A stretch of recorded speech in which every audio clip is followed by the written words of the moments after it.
Sanggar Cerita mempersembahkan serial Sandiwara Radio Babat Tanah Leluhur. Saatnya hampir tiba. Sebentar lagi rasa sakit itu akan tiba. Aku akan menghentikan semedi itu setelah aku mendapatkan tanda-tandanya. Babat Tanah Leluhur. Sebuah kisah kolosal dari tanah leluhur ratusan tahun yang silam di tanah Pasundan yang diwarnai dengan kekerasan, ambisi, keserakahan, iri dan dengki, serta cita-cita dan cinta anak manusia. Kau belum juga mengatakan siapa pembunuhnya. Aku akan memberikan balasan yang setimpal padanya. Babat Tanah Leluhur. Naskah disusun oleh Tisar Sponsen. Ide cerita Cece Suhyar. Teknik dan montase Yadi Enos. Musik oleh Haris Sabar dengan sutradara Thomas Ake. Babat Tanah Leluhur didukung oleh artis-artis Sanggar Prativi. Chris Urspon sebagai Raden Sakapalwaguna, Mucus sebagai Kilanjo, Herman sebagai Arit Lungkap, A.P. Burhan sebagai Surembangan, dan pembawa cerita Neni Sumardi.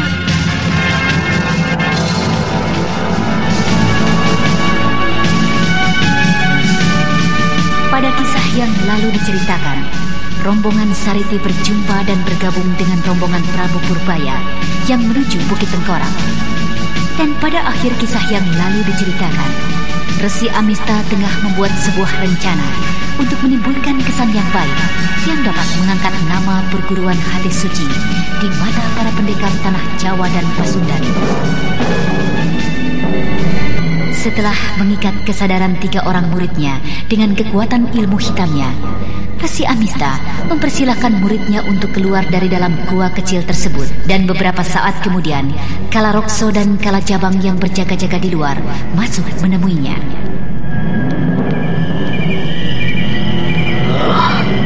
Bagaimana Kakang Amista? Apakah Jadra dan 2 orang kawannya itu mau menuruti perintah tuanku?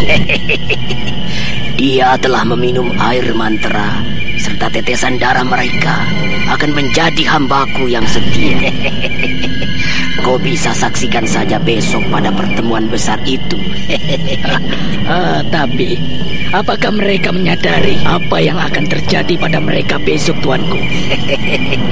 Tidak sepenuhnya, tetapi mereka akan melakukan apa yang sudah menjadi rencananya. Kalian saksikan saja besok.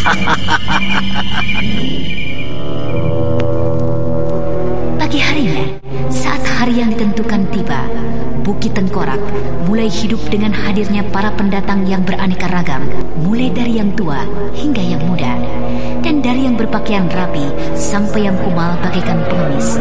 Semuanya berbaur menjadi satu. Tidak kurang dari 80 tamu yang menghadiri pertemuan tersebut. Sementara itu rombongan Raden Purbaya yang terdiri dari Anting Wulan, Mamang Kuraya, Cempaka dan Sariti, serta 4 orang anggota Tongkat Merah masih menunggu jauh di kaki bukit. Mereka masih menantikan kehadiran kakek Parangpungkur, pimpinan pengemis Tongkat Merah. Apakah tidak mungkin terjadi sesuatu dengan kakekmu hingga ia terlambat tiba kemari, Sariti? Aku yakin sebentar lagi kakek akan tiba. Jika sampai terjadi apa-apa dengan kakek, kami akan dapat segera mengetahuinya. Karena secara beranting anggota yang lain pasti akan memberitahukan. Setiap anggota Tongkat Merah yang berjalan sendiri pun, jika mendapat bahaya, akan mudah kami lacak. Karena setiap anggota kami dilengkapi dengan berbagai macam tanda dan sandi. Bahkan mereka juga dilengkapi dengan panah api yang khas, yang merupakan pertanda dari kelompok Tongkat Merah. Hebat sekali kelompokmu itu, Sariti. Apalah yang dibanggakan dengan kelompok pengemis yang miskin seperti kami ini. Itu kakekmu sedang menuju kemari, Sariti. Iya, kakek Mamang Kuraya benar. Sebentar lagi kakekmu tiba. Nah, lihatlah, itu 5 bayangan yang menuju kemari. Bukankah itu beliau?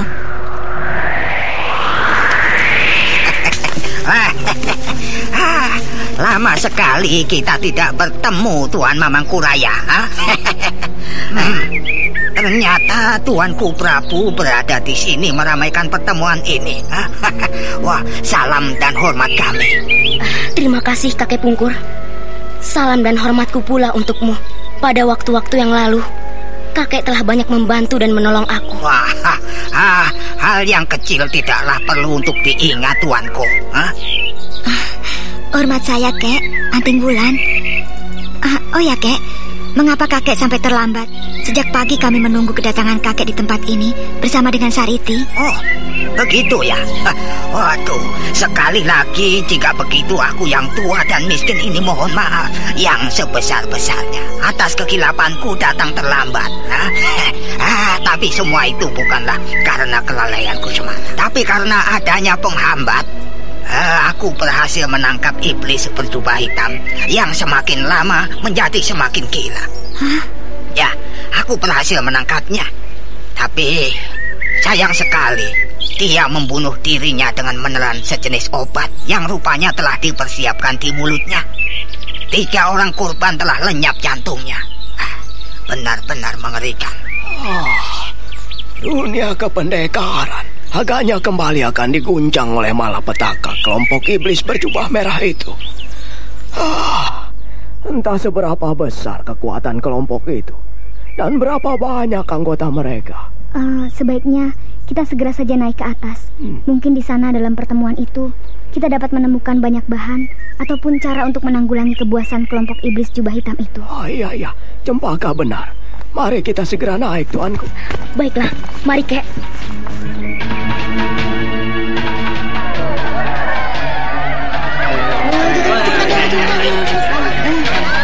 Ya, walaupun tidak seramai pertemuan 5 tahun yang lalu, tapi ini pun cukup meriah. Hampir 100 orang memenuhi Bukit Tengkorak. Aneh, siapakah sesungguhnya yang telah mengundang kita? Perguruan hati suci itu? Iya, seragam mereka begitu rapi, putih-putih, dan cara penyambutannya ramah sekali, walaupun nampak agak sedikit berlebihan. Banyak sekali jumlah anggota perguruan hati suci. Jumlahnya pun sepertinya tidak kurang dari jumlah para tamu yang hadir.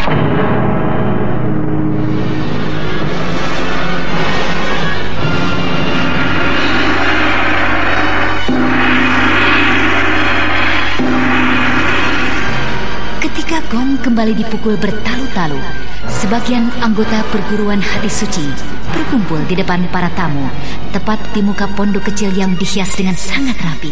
Hujan rintik-rintik turun.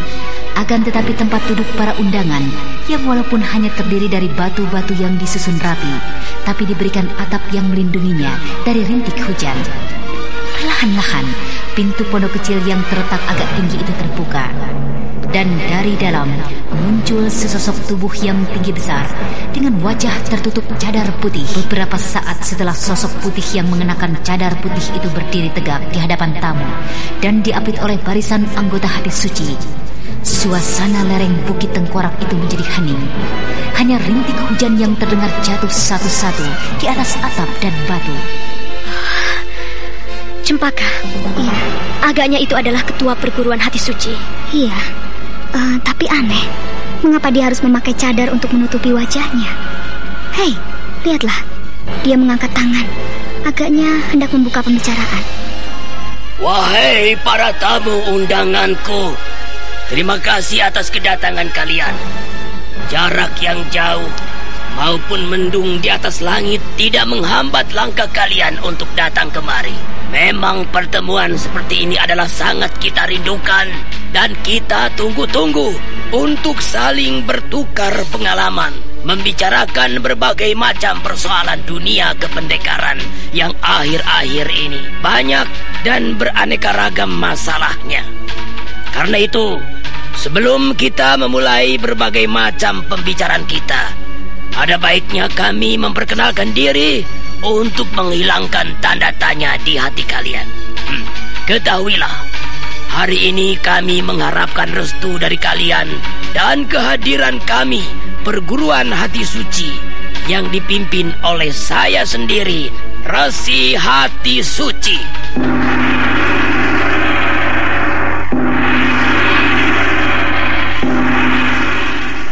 Dan juga kami perkenalkan hati suci kami ini dibantu oleh sejumlah tenaga dan tokoh-tokoh yang kesemuanya dari mereka telah berjanji bersama-sama dengan saya juga untuk memperkenalkan diri dan wajah kelak jika mereka telah menunjukkan dharma bakti mereka bagi tanah Jawa dan Pasundan. Inilah mereka. Ketika gong kembali dipukul, dari balik pintu itu keluar 4 sosok tubuh berpakaian putih-putih yang juga mengenakan cadar. Kami semua dari perguruan hati suci ini mengharapkan pengertian kalian semua dengan ikrar saya dan juga mereka. Aku Jajar Bawon dari perguruan Laut Selatan menerima kalian dengan sepenuh hati kami. Persetan dengan nama kalian, persetan dengan wajah kalian. Jika memang kalian beritikat baik bagi dunia kependekaran ini, kami akan menerimanya. Dan kami kira juga yang lainnya seluruh rekan-rekan dari tanah Jawa dan Pasundan akan menerimanya. Nah, kami dari perguruan Damar Kencono menerima engkau Resi Hati Suci, walaupun dengan sedikit rasa penasaran. Tapi ikrar kalian justru mengalahkan segala-galanya, mengalahkan rasa penasaran kami. Bertindaklah, berbuatlah bagi tanah ini. Kami menunggu hasil kerja kalian. Bagus, bagus. Tidak terkira terima kasih dan rasa haru hati kami ini. Terima kasih atas kesediaan kalian menerima kehadiran perguruan hati suci ini. Baiklah, sekarang marilah kita bergembira dahulu merayakan kedatangan kami perguruan hati suci. Silakan cicipi hidangan ala kadarnya.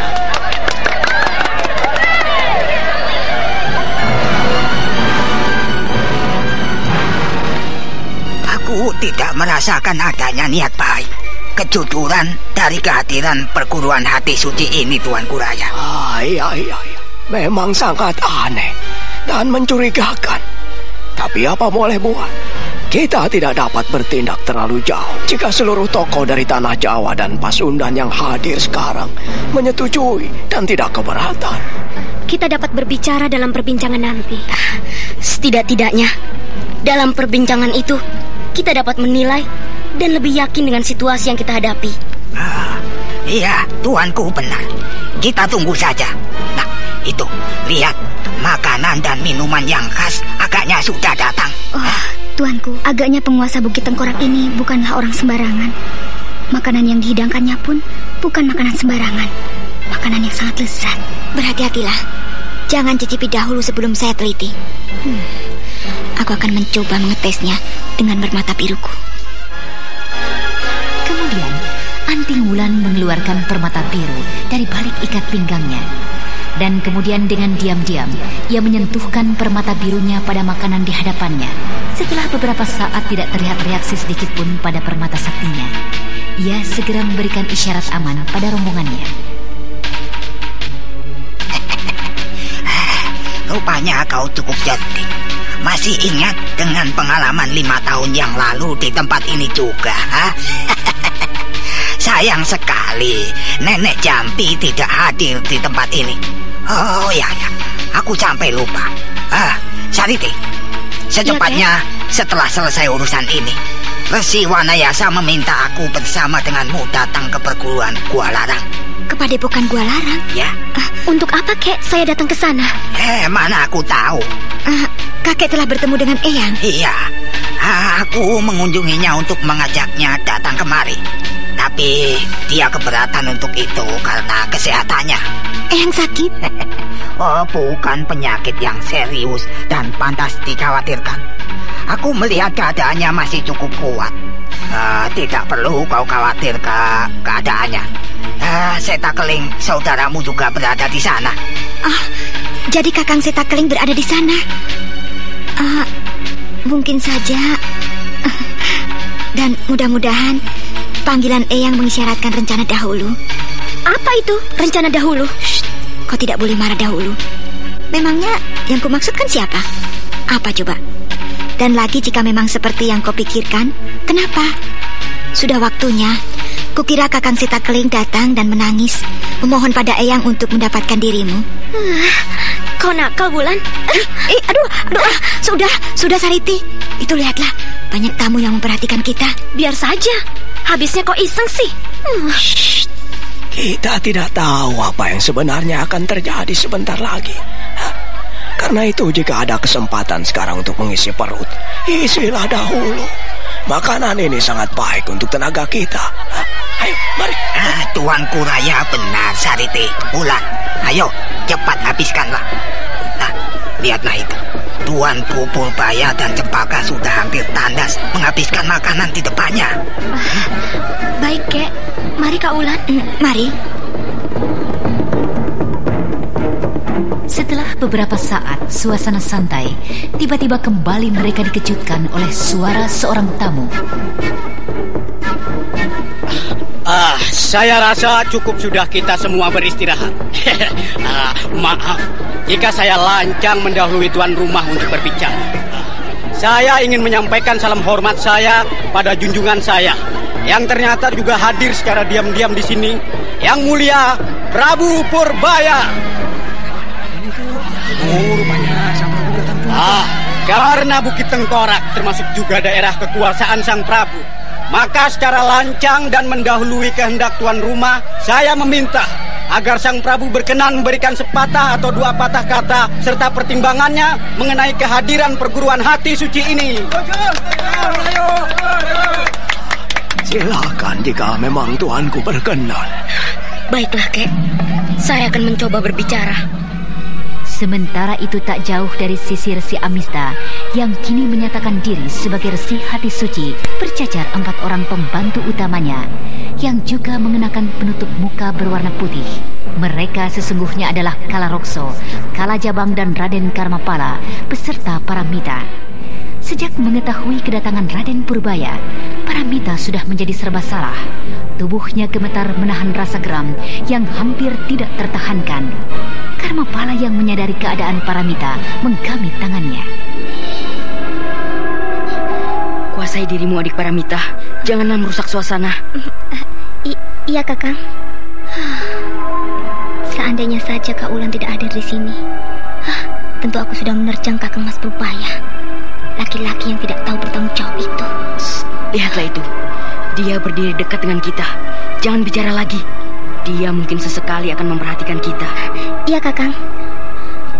Saudara-saudara sekalian, paman-paman dan bibi, seluruh rakyatku yang terkasih, kehadiran perguruan hati suci serta perayaannya yang bertepatan dengan perjalananku keliling Pasundan ini menyempatkan aku bersama-sama dengan rombonganku untuk hadir di sini.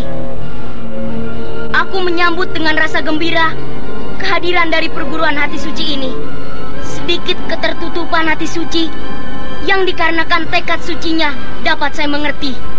Saya atas nama seluruh rakyat Karangsedana yang mencintai kedamaian, kesejahteraan, mengucapkan selamat atas berdirinya perguruan ini.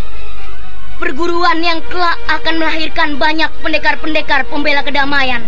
Kepada Paman Resi Hati Suci dan seluruh anggota perguruan, saya sekali lagi mengucapkan selamat. Saya rasa cukup sekian.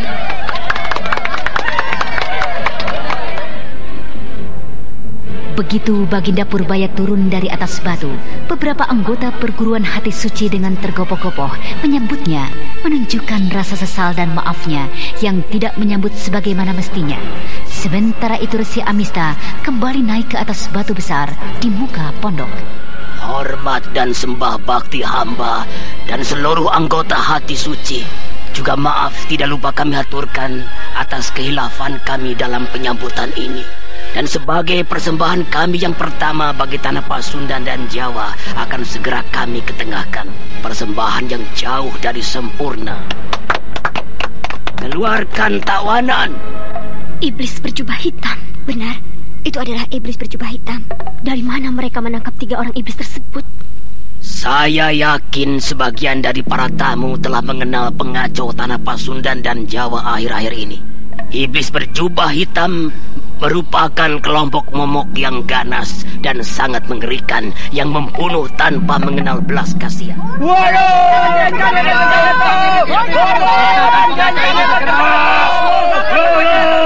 Celaka, ketiga iblis itu tidak boleh dibunuh. Kita memerlukan keterangan dari mereka. Benar, kita akan menghalangi jika ada yang ingin membunuhnya. Tenang, sahabat-sahabat. Kita harus dapat menahan emosi kita. Jauh lebih penting kita memilikinya dalam keadaan hidup-hidup daripada mereka harus kita bunuh. Kita harus dapatkan keterangan darinya sampai sejauh mana kelompok iblis berjubah merah itu berkembang. Tenanglah, marilah sama-sama kita adili. Aku meminta Yang Mulia Prabu Purbaya dan beberapa tetua pendekar Tanah Pasundan untuk mengadilinya. Kakek, temanilah saya untuk mengadili iblis berjubah hitam itu. Baiklah, Tuanku. Baiklah.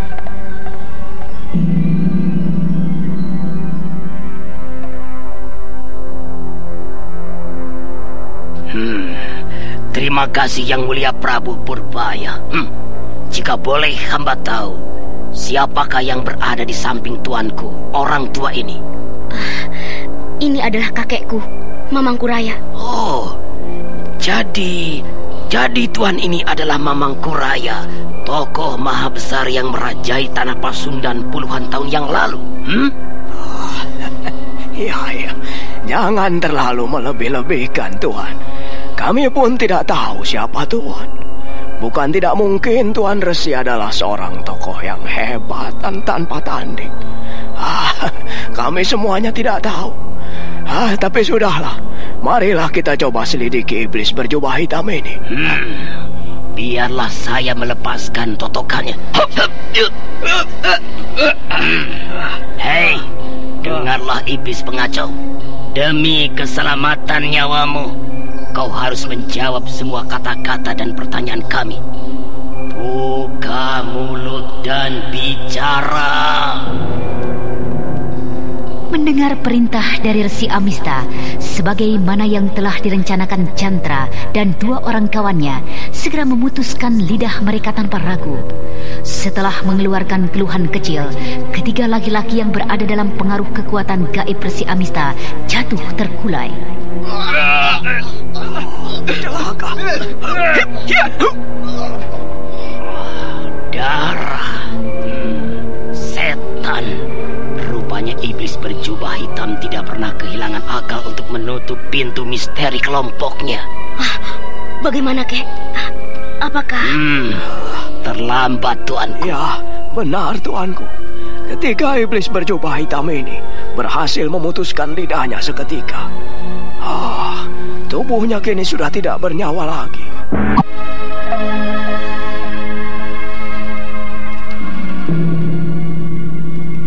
Keresahan terjadi di muka pondok kecil itu. Sementara itu Paramita yang kini berada sangat dekat dengan Raden Purbaya menjadi tak dapat lagi menahan dirinya.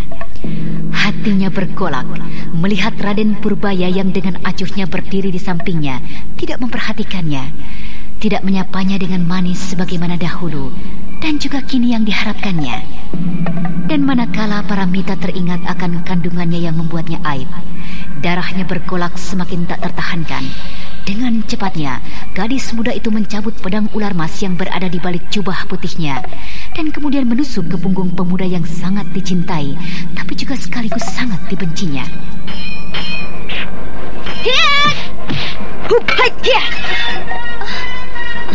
Setan kau, laki-laki tidak bertanggung jawab. Kau, adik Paramita, tunggu. Jangan lari, adik Paramita.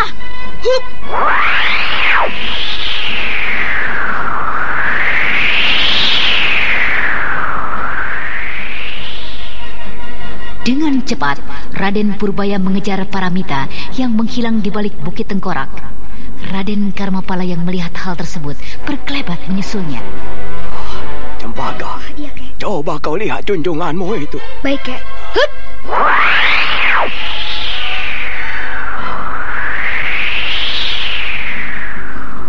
Paramita.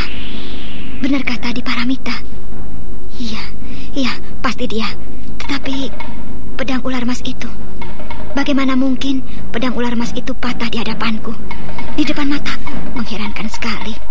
Tidak mungkin pedang sakti akan dengan mudah patah dikibaskan Raden Purbaya. Lain sekali, aku dapat merasakannya. Ini bukanlah pedang ular emas. Aku akan mencari adik Paramita dan meminta penjelasan darinya.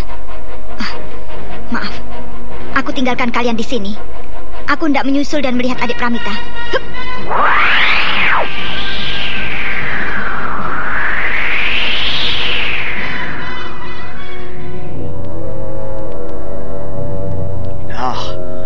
Apa sekarang katamu, Sang Resi? Mengapa bisa semua ini terjadi? Mengapa Paramita bisa berada bersamamu di tempat ini? Maaf, jangan berbicara dengan nada curiga seperti itu, Tuan Mamangkuraya. Sebaiknya kau tanyakan saja padanya, mengapa ia berbuat seperti itu. Aku baru beberapa hari mengenal anak itu. Tiba-tiba saja ia bersimpati dan ingin membantu aku. Dan aku juga mendengar dari beberapa orang muridku bahwa Bukit Tengkorak ini telah dipenuhi oleh kelompok pengemis tongkat merah. Mau apakah mereka? Mungkin Tuan Parangpungkur dapat menjelaskannya. Tidak apa-apa. Mereka itu hanya mengantarkan aku saja. Bukankah kau juga tahu? Walaupun seorang pengemis, aku ini adalah seorang raja. Jadi apa salahnya kalau kepergianku ini diantarkan oleh sejumlah anggotaku? Semoga saja kalian tidak membuat keributan di sini pada hari yang bersejarah buat kami. Peresmian perguruan kami ini. Aku jamin tidak akan terjadi sesuatu pun di sini jika tidak dari sini pokok pangkal keributannya. Baguslah jika demikian. Aku berterima kasih atas jaminanmu itu. Bagi kami, tamu adalah segala-galanya, dan kami tidak ingin mereka terganggu di tempat ini. Jika begitu, kami persilahkan kalian semua untuk duduk kembali. Marilah untuk sementara kita lupakan peristiwa tadi, untuk nanti kita memasuki pembicaraan penting mengenai dunia kependekaran kita. Apakah sebenarnya yang telah terjadi? Entahlah Sari, tapi agaknya itu adalah sekedar urusan pribadi. Bukankah begitu Tuan Mamangkuraya? Iya, urusan pribadi antara Tuanku Purbaya dengan Paramita. Tapi sayangnya urusan itu tidaklah hanya sekedar. Urusan itu cukup rumit dan memusingkan kepala. Tapi mudah-mudahan saja Anting Wulan dapat berperan dan menyelesaikan urusan tersebut. Ya, mudah-mudahan saja. Pada saat yang di belakang bukit,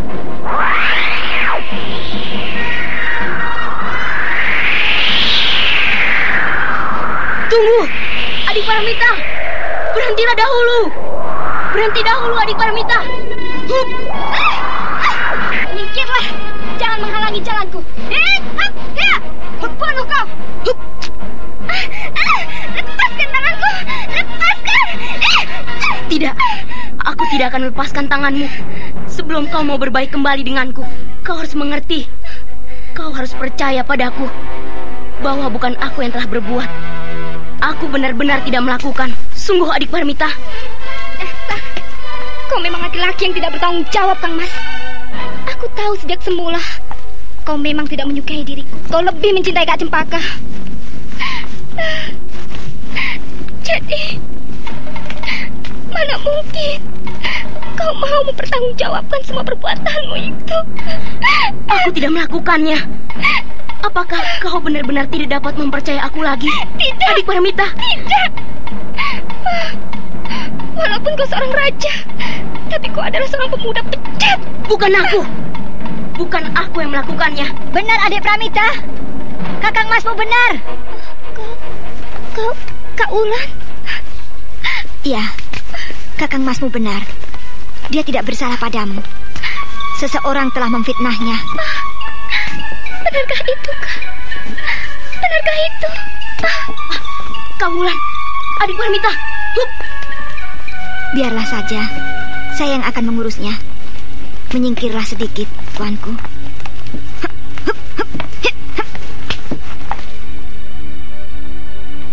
Tubuh Paramita yang pingsan tak sadarkan diri seketika menjadi kaku. Pukulan batin yang dideritanya menjadi semakin berat. Manakala ia menyadari justru aibnya bukanlah perbuatan dari orang yang dicintainya, yaitu Prabu Purbaya. Tubuhnya dengan cepat menjadi dingin dan bola matanya seakan-akan terbalik. Kesadarannya hilang demikian jauh, tuanku. Biarlah, saya akan mencoba untuk menyalurkan hawa sakti saya untuk menghangatkan kembali tubuhnya. Dengan tergesa-gesa, Anting Wulan menyeret Paramita ke balik batu dan kemudian melepaskan pakaian atas gadis yang malang itu. Dan beberapa saat kemudian, hawa saktinya sudah mengalir masuk ke dalam tubuh Paramita.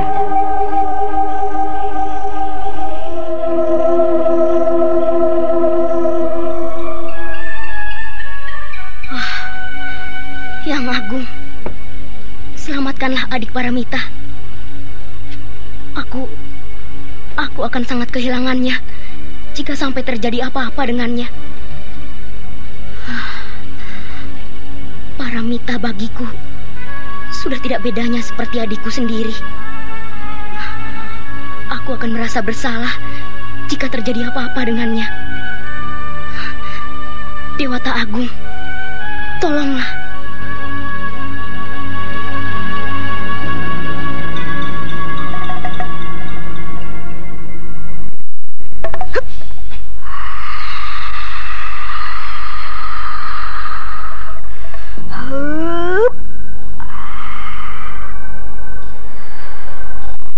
Mudah-mudahan saja ia segera sadar. Kasihan Paramita. Kejadian itu membuat pikirannya jadi guncang. Aku memang harus memberitahukan kejadian yang sebenarnya sebelum segalanya jadi terlambat. Tubuhnya mulai hangat. Artinya sebentar lagi ia akan segera pingsan.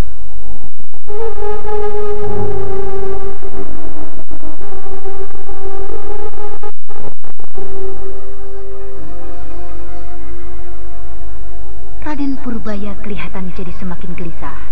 Setelah beberapa lama Anting Wulan yang menyadarkan Paramita belum juga muncul dari balik batu. Dan di saat Raden Purbaya tengah melamun dengan pikiran yang gelisah, tiba-tiba saja muncul Karmapala yang langsung menghajar punggung Raden Purbaya. Untung saja saat itu Raden Purbaya masih sempat untuk waspada. Akhirnya tendangan itu pun luput.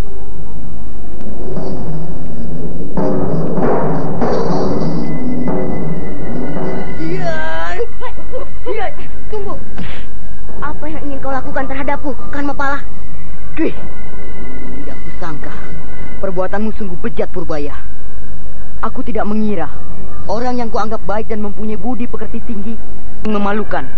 Kau sama sekali tak mau bertanggung jawab atas perbuatanmu itu. Tunggu. Hentikan kata-katamu itu. Sudah aku katakan bahwa yang melakukan perbuatan itu bukanlah aku, Karmapala. Aku berani bersumpah demi Sang Hyang Agung. Dan kalau memang aku yang melakukan hal itu, biarlah sepanjang hidupku tak diberikan keselamatan. Untuk apa kau membawa-bawa kesucian Sang Hyang Agung, sementara perbuatanmu bejat? Apakah kau pikir aku akan percaya dengan kata-katamu? Mengaku dan berterus teranglah, Purbaya. Kasihan Paramita, jiwanya jadi guncang atas peristiwa itu. Karmapala, berikanlah kesempatanmu untuk mempercayaiku. Tak ada gunanya kau memojokkanku, sementara aku tak pernah melakukan hal itu. Masih saja kau tak mau mengakui kesalahanmu, Purbaya. Sungguh memalukan sekali. Percuma. Kau menjadi laki-laki, tapi pengecut. Terserah kaulah, Karmapala. Aku toh sudah mengatakan sejujurnya bahwa yang melakukan perbuatan itu bukanlah aku. Saat ini, aku tak bisa menjelaskan apa sebenarnya yang terjadi. Tapi nanti kelak, Sang Hyang Agung akan membuktikan siapa yang bersalah dan siapa yang benar. Masih saja mau berdalih. Baiklah, kalau kau memang tak mau mengakuinya, aku akan memberikan pelajaran agar kau tak melakukan aib itu pada orang lain. Berpikirlah jernih untuk menilai sesuatu, Karmapala.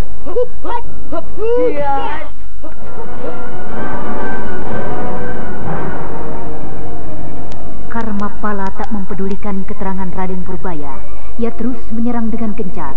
Dengan sangat terpaksa, Raden Purbaya melayani kemarahan Karmapala. Sementara itu, Anting Wulan yang tengah menyadarkan Paramita jadi kaget mendengar perkelahian Raden Purbaya dan Karmapala.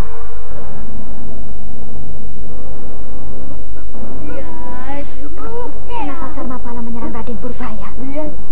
Apakah dia termakan kata-kata Pramita?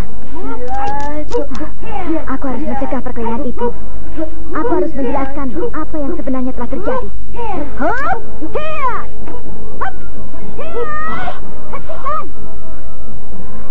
Untuk apa Kakak Wulan menghentikan perkelahian ini? Biarlah aku menghajar Purbaya. Dia harus mengakui dengan jujur atas perbuatannya itu. Tenanglah Dimas Karmapala. Aku akan menjelaskannya. Apa sebenarnya yang telah menimpa Pramita? Tuanku Purbaya memang tidak bersalah. Yang melakukan perbuatan itu sebenarnya adalah Ki Cengkar Pawon. Benarkah itu Kakak Wulan? Bagaimana Kakak Wulan bisa mengetahui hal itu? Bahwa yang melakukan perbuatan itu adalah bukan Raden Purbaya. Nanti akan kujelaskan kalau Pramita sudah sadarkan diri. Yang jelas, sekarang kita tak perlu saling tuduh dan sudah harus bisa menjernihkan pikiran kita.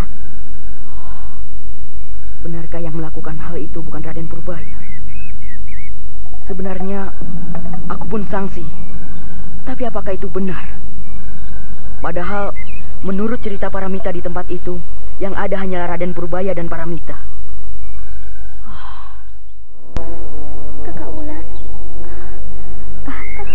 Paramita sudah siuman dari pingsannya. Kakak Wulan, apakah benar Kakang Mas Purbaya tidak bersalah? Nanti akan kakak jelaskan siapa sebenarnya yang telah membuat malu.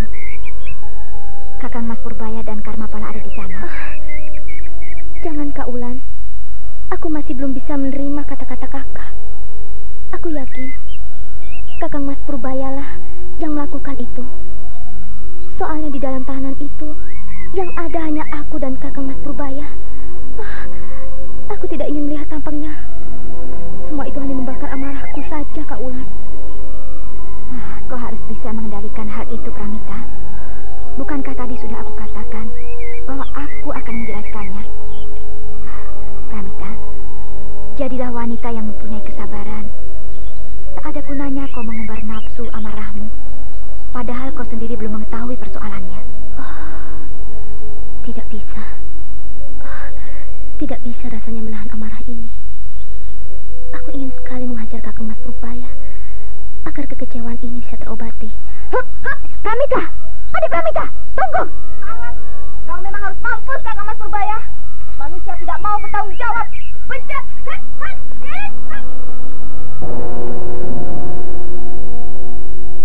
Anting Wulan tak bisa mencegah Paramita.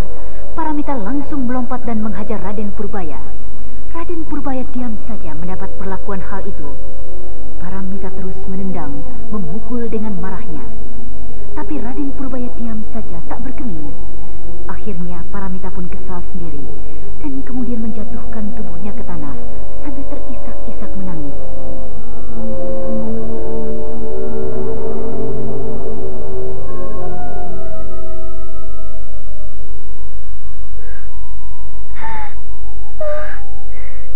Sang Hyang Agung, kenapa kau tak cabut nyawaku saja? Aku malu menanggung ini semua. Kenapa harus aku yang menanggung malu dan mendapat cobaan ini? Aku benci kau, Kakang Mas Purbaya. Aku benci perbuatanmu. Perbuatanmu yang telah menghancurkan seluruh masa depanku. Adik Pramita, tenanglah. Sudahlah. Semua yang kau derita adalah cobaan yang diberikan Sang Hyang Agung. Nah, kakak harap kau mau tenang.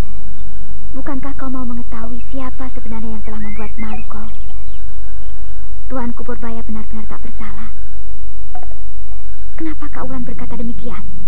Ya, karena kakak memang tahu bahwa Tuanku Purbaya memang tidak bersalah.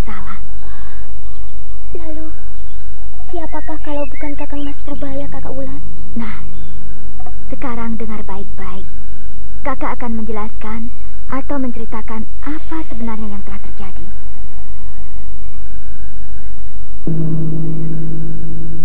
Kemudian dengan panjang lebar dan jelas, Anting Wulan menceritakan apa yang sebenarnya telah terjadi. Setelah beberapa saat Anting Wulan menceritakan, bukan main kagetnya Paramita. Kejadian itu seakan-akan sulit untuk dipercayainya.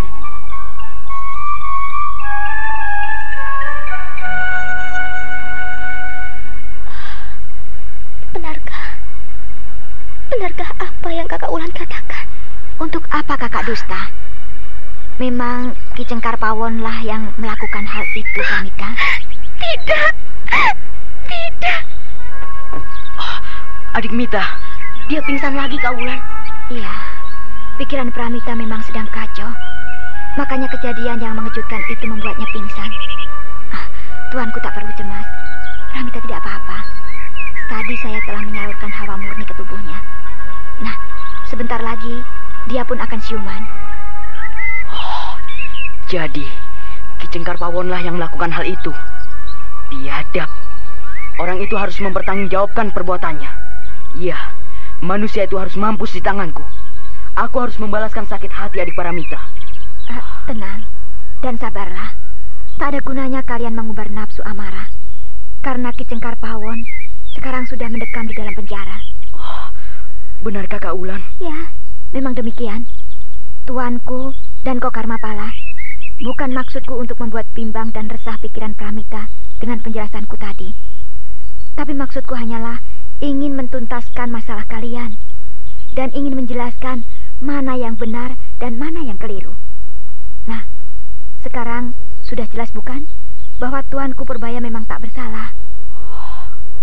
Kasihan sekali Paramita.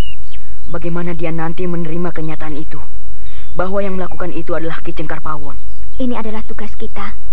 Bagaimana caranya kita untuk membuat pikiran Pramita tenang dan mau menerima kenyataan ini? Kalau dibayangkan, rasanya sulit sekali, Kak Wulan. Kelihatannya Paramita tidak bisa menerima kenyataan buruk ini. Apalagi dia tahu yang melakukan itu adalah Ki Cengkar Pawon, seorang tokoh jahat dan menjijikan. Ya, mau tak mau, kita harus memberikan nasihat dan membuat pikirannya tenang, Tuanku. Kita tidak bisa membiarkan Pramita tersiksa dengan keadaannya. Bagaimanapun sulitnya, menasihati Pramita itu harus kita lakukan. Ya, memang kita tidak bisa membiarkan pikiran Paramita tersiksa dengan keadaannya. Untuk hal ini, sebaiknya Kak Wulanlah yang menjelaskan atau memberinya nasihat. Bukankah Kak Wulan yang mengetahui peristiwa sebenarnya? Baik, Tuanku. Saya akan berusaha memberikan pengertian pada Pramita. Kalau memang benar apa yang dikatakan Kak Wulan, betapa malunya aku terhadap Purbaya. Aku harus meminta maaf padanya. Purbaya, aku... Sudahlah, Karmapala. Aku mengerti apa yang ingin kau katakan. Aku menyadari hal itu hanya kekeliruanmu. Dan aku pun menganggap wajar kalau kau tiba-tiba marah terhadap orang yang membuat sakit hati kekasihnya. Purbaya, kau tak perlu marah, Karmapala. Aku tahu apa yang terkandung dalam hatimu. Dan aku tak akan mengatakan hal itu. Aku tadi memang terlalu ceroboh. Tak mau tahu dulu apa yang sebenarnya yang terjadi. Untunglah Kak Wulan segera menjelaskan. Kasihan Paramita. Semua itu bukan justru membuatnya tenang. Mungkin malah sebaliknya. Ia akan semakin bertambah menderita. Paramita.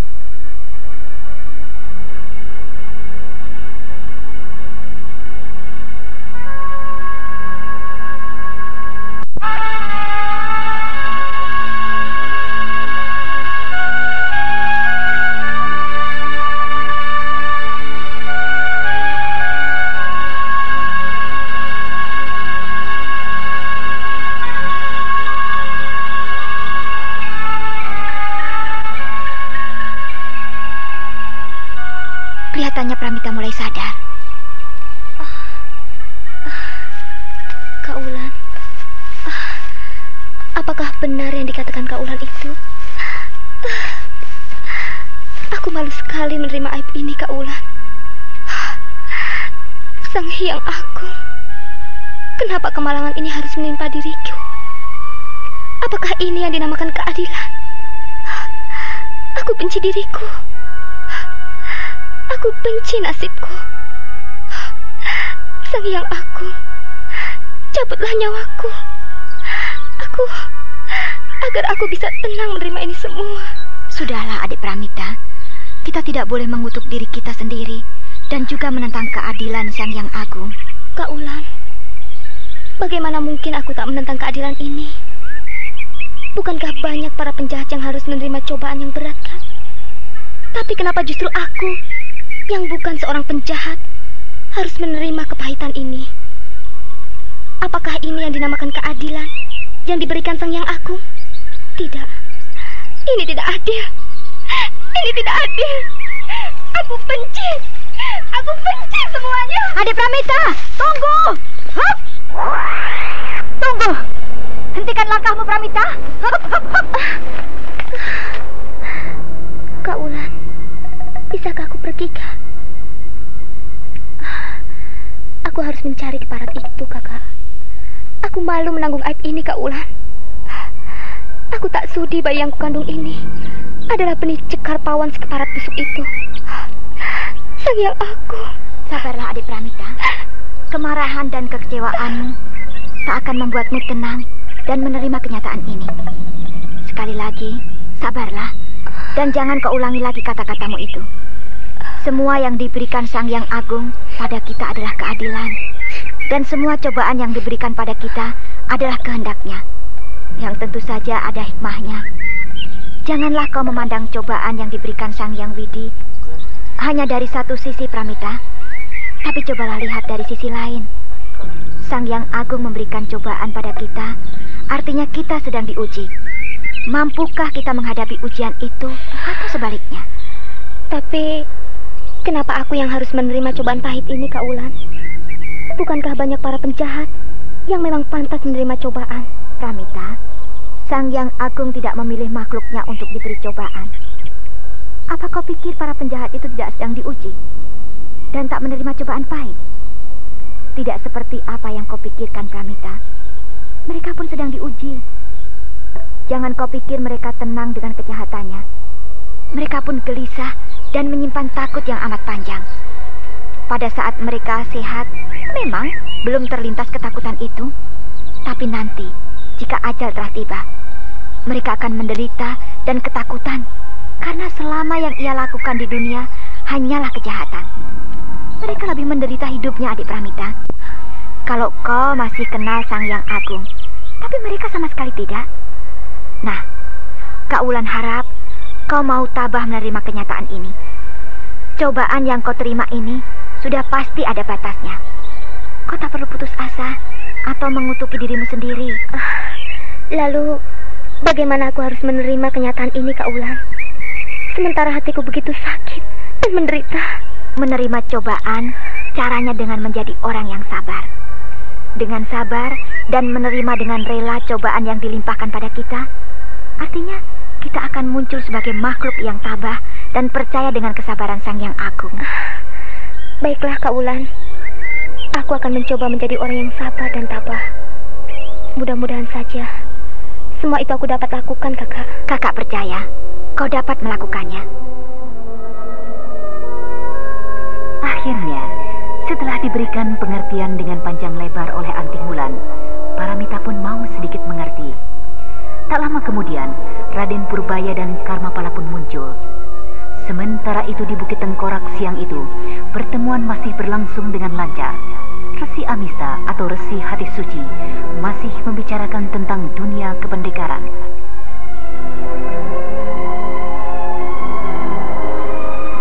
Seperti yang telah saya buktikan pada saudara-saudara dan tuan-tuan sekalian, saya akan terus memburu dan menangkap iblis-iblis berjubah hitam. Karena kalau kita biarkan terus-menerus sepak terjangnya itu, semua itu akan membuat resah Pasundan dan tanah Jawa. Nah, oleh karena itu, Aku sebagai ketua perguruan hati suci berharap sekali dukungan tuan-tuan dan saudara-saudara. Berdirinya perguruan hati suci ini bukanlah semata-mata untuk mencari ketentraman pribadi, tapi justru akan mewujudkan ketentraman dan ketenangan di seluruh desa, dan juga menciptakan pendekar-pendekar berbudi luhur.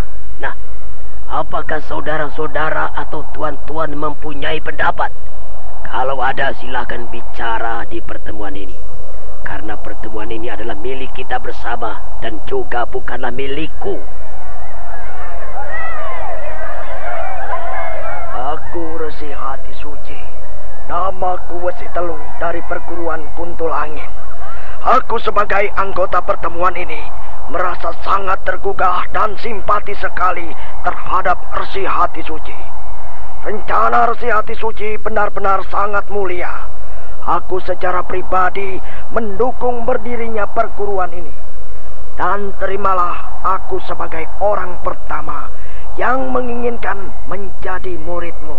Dengan senang hati, aku menerimamu, Wesi Telu. Lalu apakah kau tidak mempunyai pendapat dengan pertemuan ini? Tidak, Ki Guru. Dah, saudara-saudara dan tuan-tuan, aku rasa sudah saatnya pertemuan ini kita bubarkan. Aku secara pribadi menyampaikan maaf jika dalam pertemuan ini ada yang kurang berkenan di hati tuan-tuan dan saudara-saudara. Karena pada dasarnya pertemuan yang pertama ini adalah pertemuan yang masih dalam persiapan dan terburu-buru. Atas nama perguruan hati suci, kita tutup pertemuan ini. Dan untuk pertemuan selanjutnya nanti akan aku berikan undangan.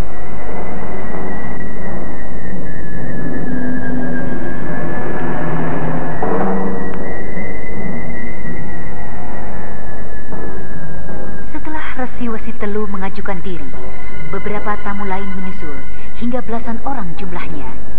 Pertemuan terus berlangsung hingga menjelang sore, dan akhirnya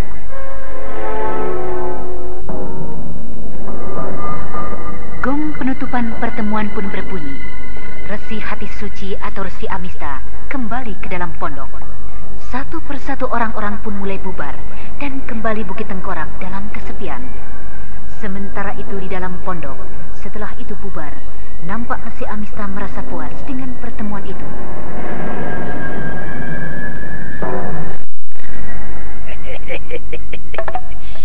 Pertemuan itu telah berjalan cukup lancar. Mereka semua mulai mempercayai perguruan hati suci.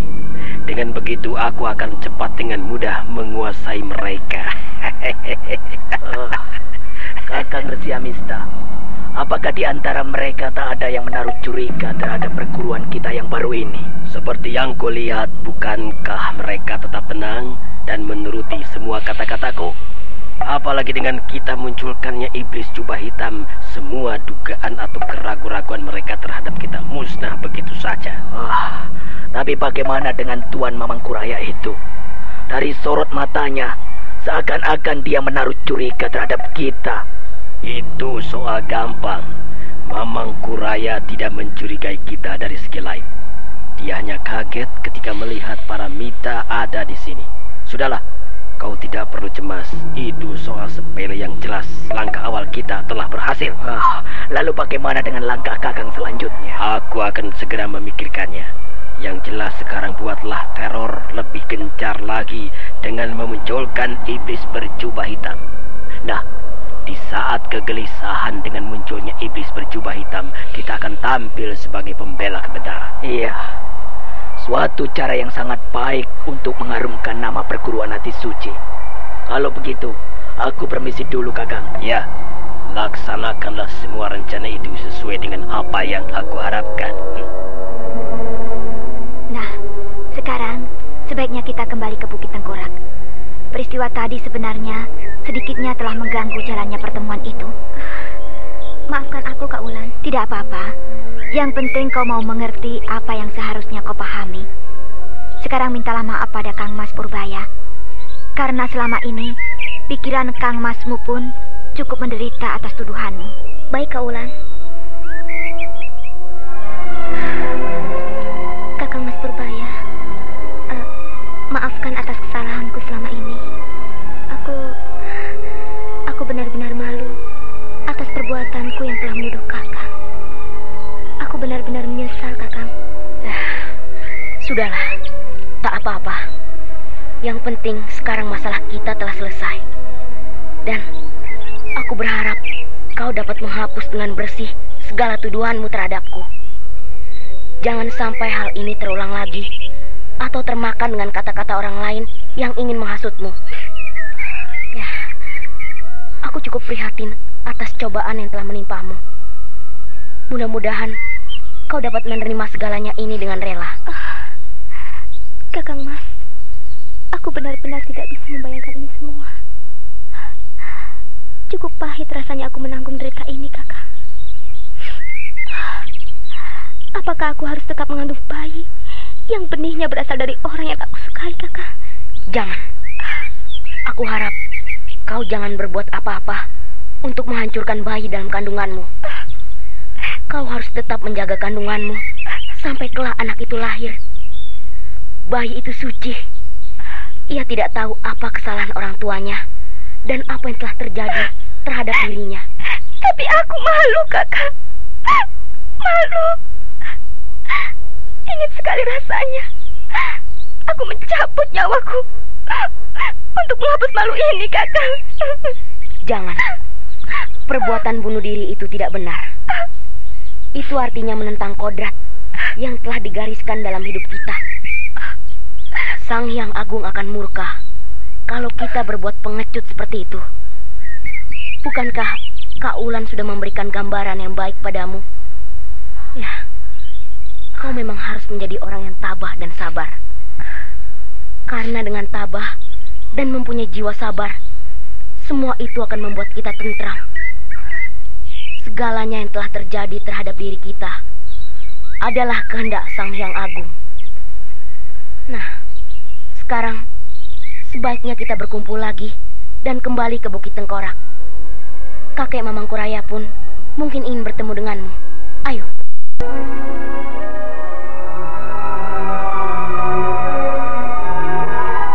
Ya, mudah-mudahan saja Pramita tabah menerima kenyataan ini. Satu yang masih menjadi bahan pikiranku, yaitu mengenai pedang ular emasku. Kenapa tiba-tiba saja Paramita memegang pedang ular emas palsu? Aneh. Lalu kemana pedang ular emas yang asli? Oh, ini sangat berbahaya sekali kalau sampai pedang itu jatuh ke tangan orang lain. Untuk saat ini, biarlah. Aku tak akan mengungkit-ungkit pedang itu. Nanti setelah keadaannya tenang, barulah aku akan menanyakannya.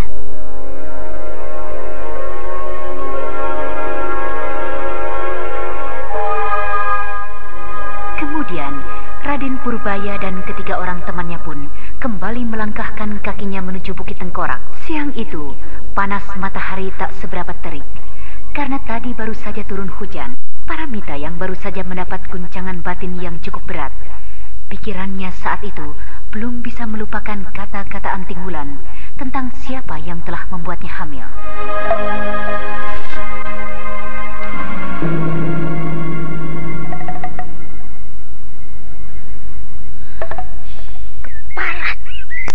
Aku tak bisa melupakan hal itu.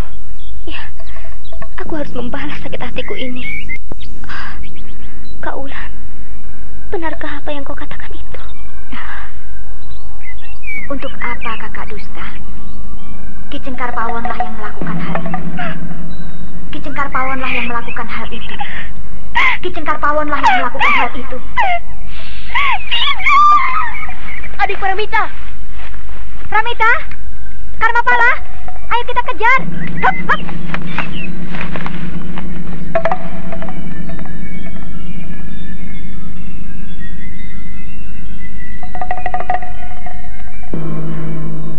Kemana larinya anak itu?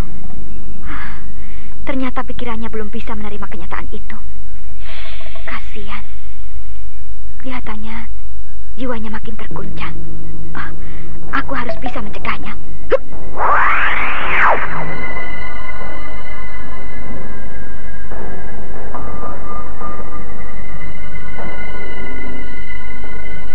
Dengan cepat, Anting Wulan, Karmapala dan Purbaya mengejar Paramita. Pikiran Paramita kembali terguncang atas kata-kata Anting Wulan. Hatinya jadi kembali resah dan menderita. Paramita terus berlari. Ia tidak peduli dengan teriakan ketiga orang temannya.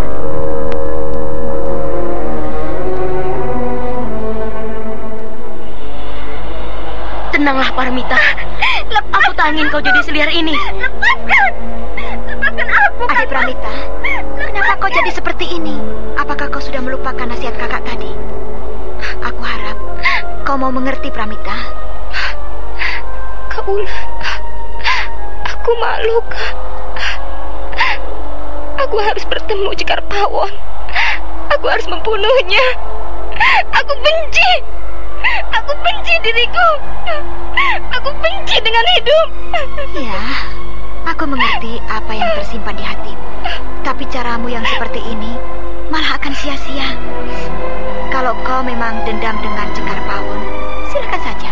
Tapi kau pun harus memperhitungkan segalanya. Lagi pula, orang yang kau benci itu sekarang sedang mendekam dalam penjara dan keadaannya pun sudah tidak waras. Nah, aku harap kau mau mengerti. Kakak merasakan apa yang sedang kau derita. Tapi juga kakak harus membuat kau mengerti. Maafkanlah kesalahanku. Aku sepertinya tidak bisa menguasai diriku. Amarahku begitu memuncak jika ingat dengan nama Cekar Pawon. Baiklah, kalau memang sekarang dia berada di dalam penjara, tapi suatu saat dia harus mampus di tanganku. Nah, sekarang aku harap kau jangan melakukan hal seperti tadi.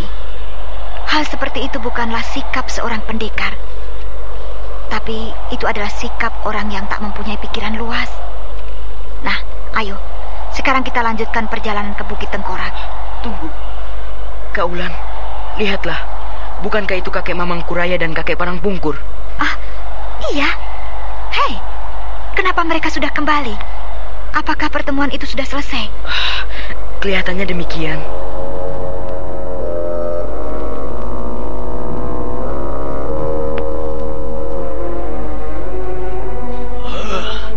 Kelihatannya seperti baru terjadi sesuatu.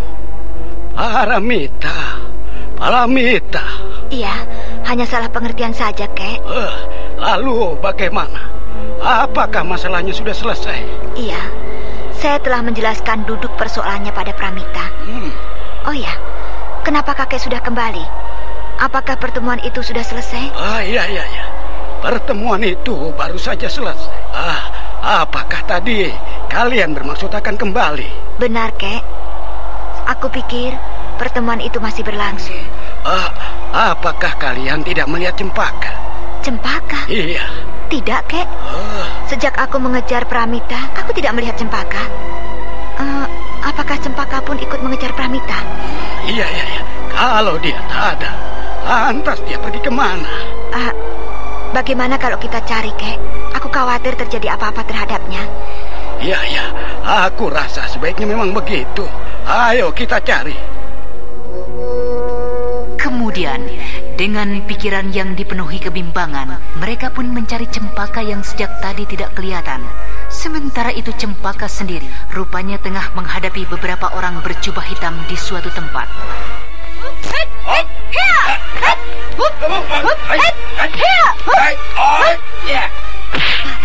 Manusia-manusia berjubah hitam ini membuat aku jadi salah langkah. Seharusnya aku mencari Raden Purbaya dan Paramita. Malah aku harus berhadapan dengan keparat-keparat yang meresahkan masyarakat itu. Nona Manis, sebaiknya kau menyingkir dari tempat ini dan jangan turut campur atas segala tindakanku. Bagaimana aku akan menyingkir dari tempat ini kalau manusia yang meresahkan masyarakat berada di hadapanku? Aku tidak akan membiarkan kalian pergi begitu saja dari hadapanku sebelum kalian menjelaskan siapa biang keladi dari orang-orang berjubah hitam. Sia-sia kau memaksaku untuk mengetahui siapa pimpinan kami, Nona Manis sayang sekali. Wajahmu yang cantik itu akan menjadi santapan kami, ha? Tubuhmu yang indah itu sebentar lagi akan kami cicipi, ha? Berdebah, manusia-manusia bejat. Sebentar lagi kalian akan merasakan pukulanku ke parak. Ini. Cempaka menyerang dengan gencar. Pukulan-pukulannya tak pernah luput dari sasaran. 4 orang berjubah hitam yang menyerang Cempaka tidak bisa banyak berbuat sesuatu. 2 di antaranya dapat dijatuhkan dengan mudah. Dan tak lama yang satunya pun menyusul jatuh dihajar Cempaka.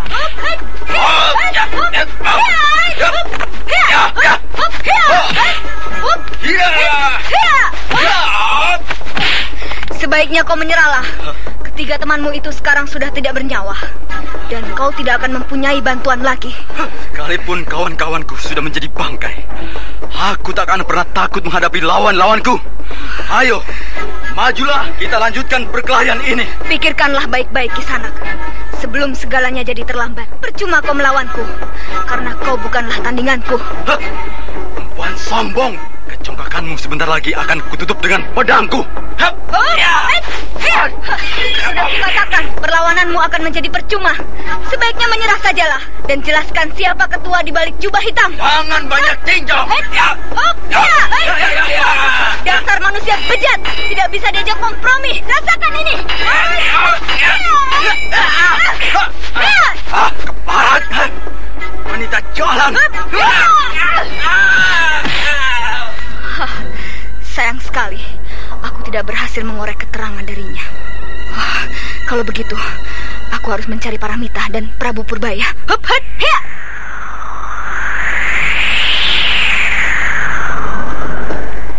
Hei, bukankah itu Cempaka? Benar, tuanku, itu adalah Cempaka. Ada Cempaka! Seperti suara kaulan. Benar, itu mereka. Dari mana kau, adik Cempaka? Kakek Mamangkuraya begitu mencemaskanmu. Aku baru saja berhadapan dengan orang-orang berjubah hitam, tuanku. Tadi ketika akan mengejar tuanku, tiba-tiba aku dihadang oleh orang-orang berjubah hitam. Jadi terpaksa aku harus melayani mereka. Lalu, sekarang bagaimana dengan orang-orang berjubah hitam itu? Mereka semua tewas. Aku terpaksa melakukan hal itu karena serangan mereka cukup ganas dan kejam. Sampai aku sendiri tidak sempat mengorek keterangan dari mereka. Sudahlah, yang penting kau selamat. Kalau begitu, sebaiknya kita kembali ke Istana Kencana Wungu. Bagaimana, tuanku? Ya, aku rasa sebaiknya memang begitu. Kita harus kembali ke istana sebelum suasana gelap. Ayo, kakek. Tunggu. Kalau begitu, kita akan berpisah. Aku harus kembali ke Galuh.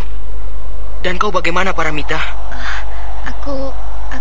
Paramita harus ikut ke Istana Kencana Ungu karena ada sesuatu yang akan kubicarakan dengannya. Kalau begitu, aku akan ikut mereka saja.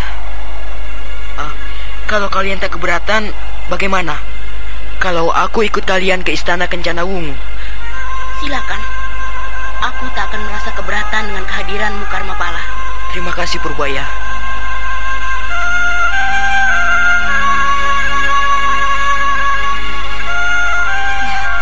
Mudah-mudahan saja Karmapala mau menerima penderitaan yang dialami Pramita. Karmapala, bagaimana kabarnya dengan gurumu, Rangkong Hidup? Apakah beliau baik-baik saja? Beliau dalam keadaan baik-baik saja, Kek. Wah, syukurlah. Kalau memang demikian keadaannya. Oh iya, kenapa kau tak kembali ke Istana Galuh?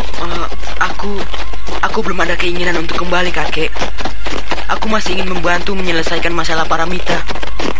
Keadaannya benar-benar membuatku prihatin. Semula, aku memang berniat kembali ke Galuh. Tapi setelah aku pikir kembali, semua itu akan percuma kalau aku tak membantu Paramita. Iya. Aku mengerti maksud. Apakah kakek mempunyai pandangan lain atas niatku membantu Paramita? Tidak. Niatmu itu bagus dan aku setuju. Membantu seorang kawan atau seseorang yang membutuhkan pertolongan itu sangat baik. Dan itu adalah salah satu ciri dari seorang pendekar sejati. Kupikir kakek Mamang Kuraya mempunyai dugaan lain terhadapku. Tuanku, bagaimana dengan perjalanan kita? Apakah kita akan meneruskan perjalanan ini? Kelihatannya suasana mulai gelap. Sebaiknya kita memang istirahat. Tapi kita harus mencari tempat yang baik dan kelihatan aman, Kak Ular. Iya, sambil jalan kita melihat-lihat tempat yang cocok untuk mendirikan kemah. Hiya, hiya, hiya!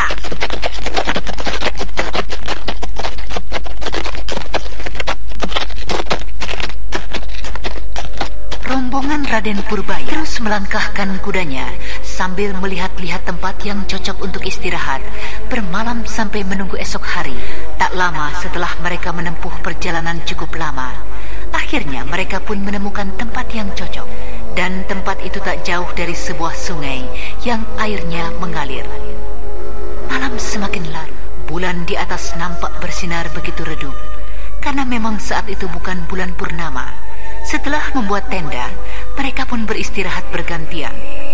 Kulihat sejak tadi Paramita diam saja dan tak mau menoleh kepadaku. Apakah ia mulai membenciku? Ia berdiri. Mau kemana dia? Paramita yang semula duduk dan diam sambil menatap jauh ke udara, tiba-tiba ia bangkit dan berjalan ke sebuah sungai yang tak jauh dari tempat itu. Melihat Paramita melangkah ke sungai itu, Karmapala kemudian menghampirinya. Adik Mita, kelihatannya kau banyak melamun. Apakah adik Mita masih memikirkan hal itu? Bagaimana aku bisa melupakan hal itu, Kakang? Binatang saja kalau disakiti manusia masih ingat dan mencoba untuk membalas sakit hatinya. Apalagi aku, Kakang, yang mempunyai akal dan pikiran. Tentu saja hal seperti itu tidak bisa aku lupakan begitu saja, Kakang.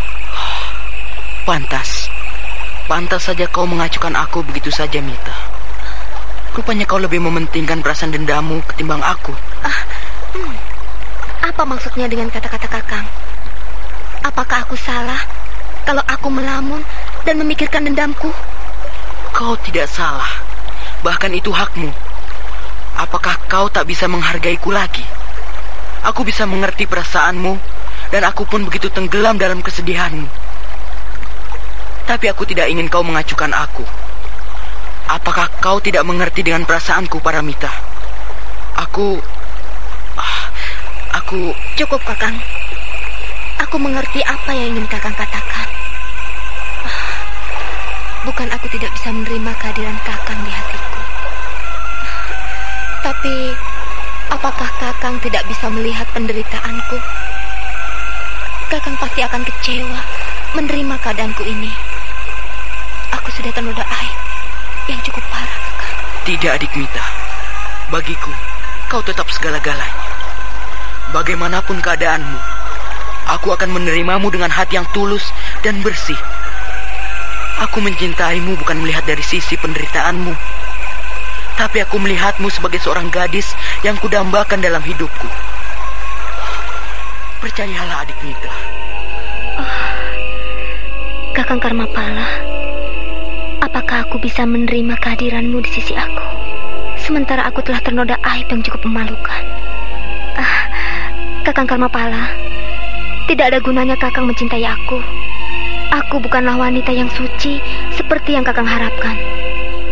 Aku harap Kakang bisa memberikan cinta Kakang pada orang lain, pada gadis lain yang memang pantas Kakang cintai.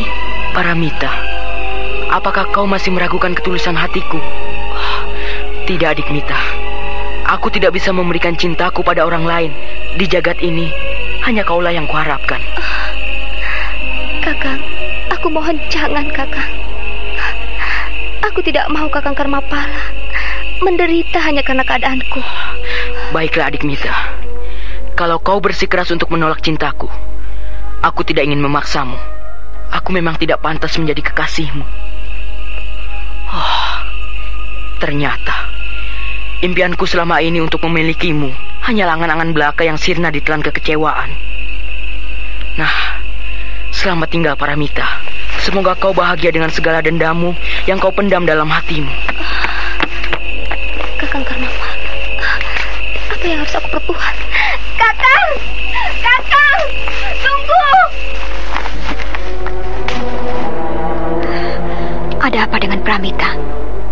Apa dia berteriak-teriak? Aku akan melihat ke sana. Mendengar Paramita berteriak-teriak memanggil Karmapala, Anting Wulan yang semula sedang istirahat jadi tersentak kaget. Kemudian ia pun bangkit mencari Paramita. Sementara itu Paramita yang melihat kepergian Karmapala kemudian berusaha untuk menyusulnya. Kakang, tunggu Kakang. Mau apa ia mengejar? Bukankah ia menolakku? Tunggu Kakang. Mau apa lagi Paramita? Aku rasa semuanya sudah selesai. Aku menerima kenyataan bahwa kau menolak cintaku. Biarkanlah aku pergi. Aku memang tidak pantas menjadi kekasihmu. Sudahlah Kakang, jangan kau ulangi kata-katamu itu. Maafkan atas kata-kataku tadi Kakang. Paramita. Kakang, janganlah kau tinggalkan aku. Walaupun pada saat ini aku belum bisa menerima ketulusan cintamu. Aku hargai kejujuranmu. Dan aku harap kau jangan pergi dari sisiku, Kakang. Lalu apa gunanya aku berada di sisimu kalau kau belum bisa menerima cintaku? Aku malu, Mita. Kakang, aku tidak menolak cintamu. Tapi juga bukan berarti aku sudah bisa menerima cintamu. Aku membutuhkan waktu yang panjang untuk memikirkan hal itu. Keadaan pikiranku saat ini sedang kacau, Kakang. Aku harap Kakang mau mengerti. Mita, baiklah. Aku akan berusaha untuk mengerti. Dan aku harap Kakang Karmapala jangan sampai pergi dari sisiku. Aku takut kehilangan kau, Kakang. Iya, Mita. Aku berjanji. Asalkan kau pun berjanji. Jangan sampai membuatku kecewa. Oh, Kakang. Kalau begitu, ayo kita kembali.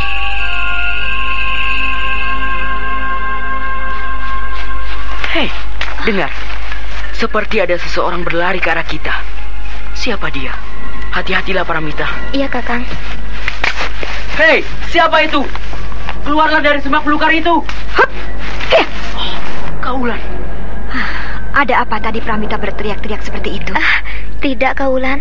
Tidak ada apa-apa. Tidak ada apa-apa. Tapi kenapa kau berteriak-teriak? Paramita.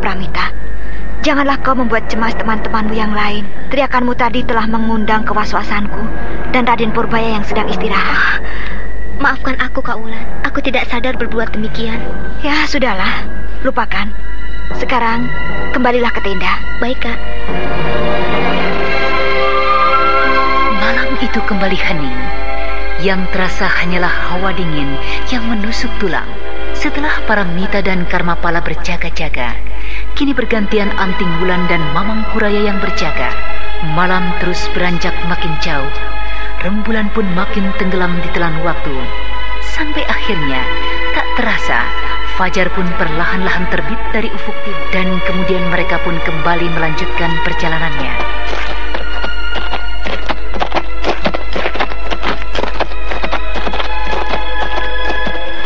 Sementara itu di lereng Bukit Tengkorak, nampak Resi Amista tengah berbincang-bincang dengan Kalarokso dan Kalajabang.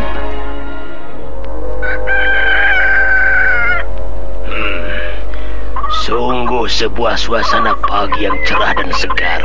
Kalarokso dan kau Kalajabang, sudah cukup lama aku tidak melihat kalian berdua melatih olah kanuragan kalian. Sekarang lakukanlah. Aku ingin melihat sampai sejauh mana olah kanuragan yang kalian miliki. Rupanya Kakang Amista ingin menguji kepandian kita di Kalajabang. Apakah kau siap untuk olah tubuh di Kalajabang? Boleh. Aku pun sudah cukup lama ingin mencoba kepandaianku. Apakah kau sudah mendapat kemajuan yang dalam? Ayo, kita mulai. Baik. Awas!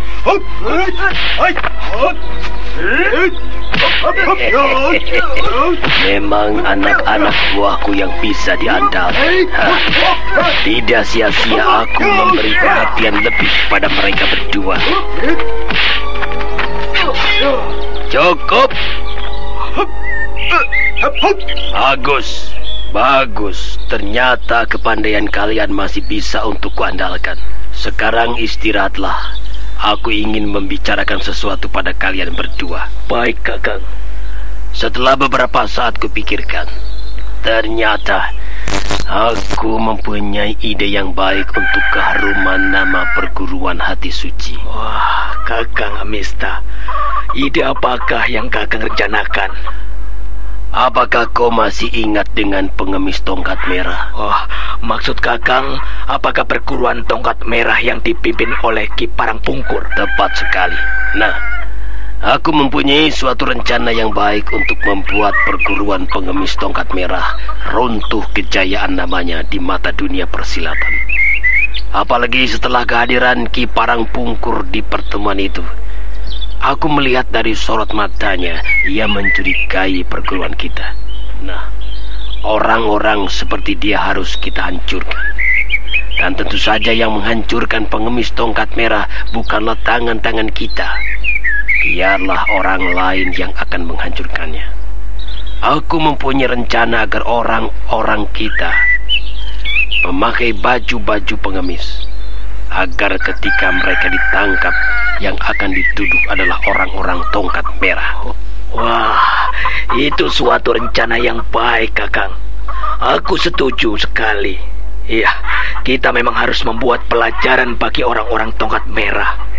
Kalau nama baik perguruan tongkat merah runtuh, artinya nama perguruan hati suci akan segera terangkat, Kakang. Iya, aku pun menyetujui rencana Kakang Amista itu. Dengan terangkatnya perguruan hati suci, berarti akan bertambah banyaklah pengikut kita, Kakang Amista. Jelas sekali. Dan itu sudah pasti para pengikutku akan bertambah banyak. Dan cita-citaku akan segera tercapai. Rasi Amista memang hebat dan tak bisa dihancurkan. Dan sebentar lagi dunia persilatan akan tunduk dan bersimpuh di kakiku. Nah, Kala Rokso dan kau Kala Jabang, ya, sekarang laksanakanlah rencana kita itu. Ingat, jangan sampai hal ini jadi bocor cuma gara-gara keteledoranmu. Kalau ini sampai terjadi, maka nyawa kalian berdualah sebagai gantinya. Baik, Kakang. Langkah pertamaku dari perguruan hati suci telah berhasil dan banyak sekali orang-orang yang simpati dengan perguruan hati suci. Artinya untuk langkah-langkah selanjutnya pun harus mencapai keberhasilan yang lebih baik. Ya, perguruan hati suci harus harum di mata dunia persilatan. Dan sebentar lagi aku akan menguasai dunia persilatan di tanah Jawa dan Pasundan. Dan aku akan tetap bersembunyi di balik cadarku yang putih sebagai orang suci yang dipuja-puja.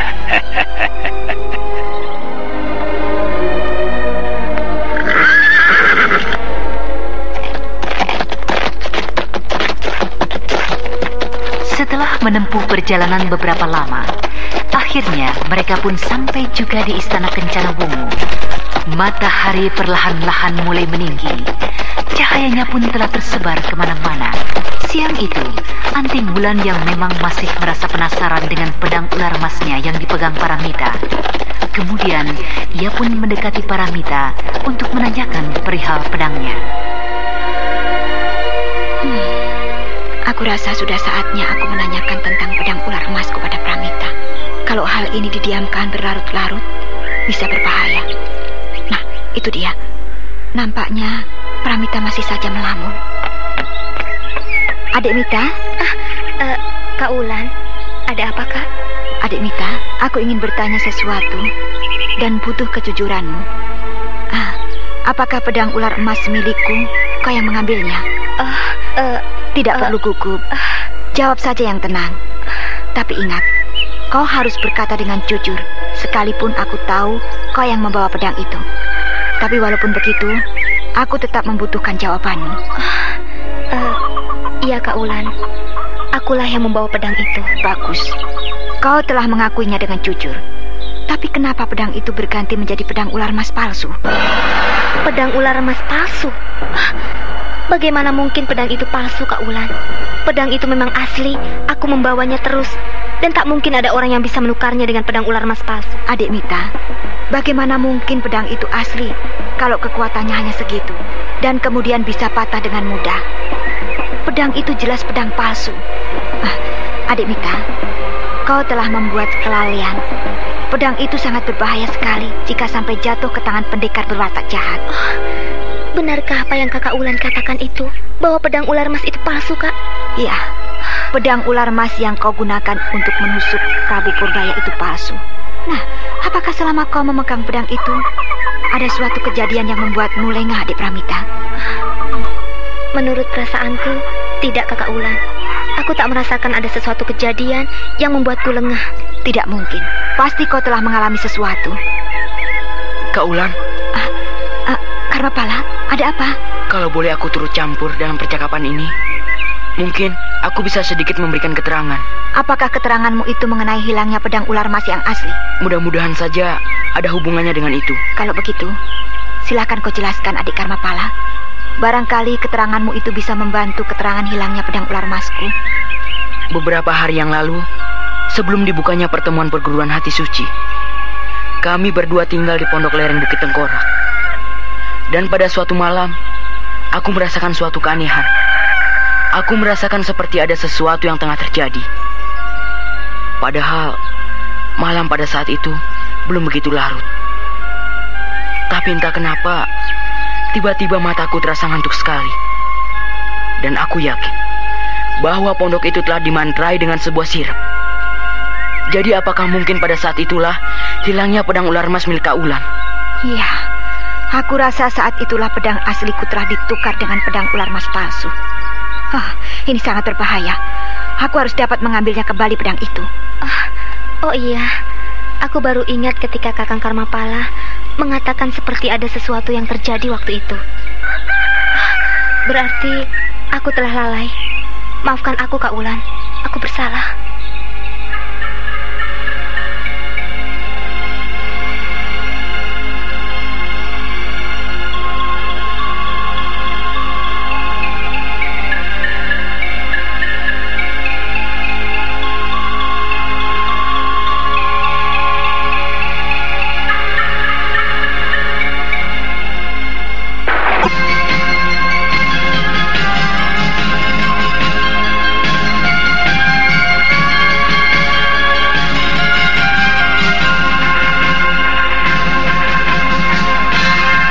Setelah Karmapala mengingatkan kejadian yang pernah dialaminya, barulah Paramita menyadari bahwa ia telah berbuat lalai menjaga pedang itu. Paramita hatinya jadi resah. Belum lagi masalahnya selesai, telah muncul lagi masalah baru. Nah, saudara pendengar, apakah pedang ular emas asli yang hilang itu dapat kembali ke tangan Anting Wulan? Dan apakah penderitaan yang dialami Paramita akan semakin bertambah parah? Untuk mengetahui jawabannya, ikutilah lanjutan kisah Babat Tanah Leluhur dalam episode ke-20 dengan judul Angkara Murka. Sampai jumpa.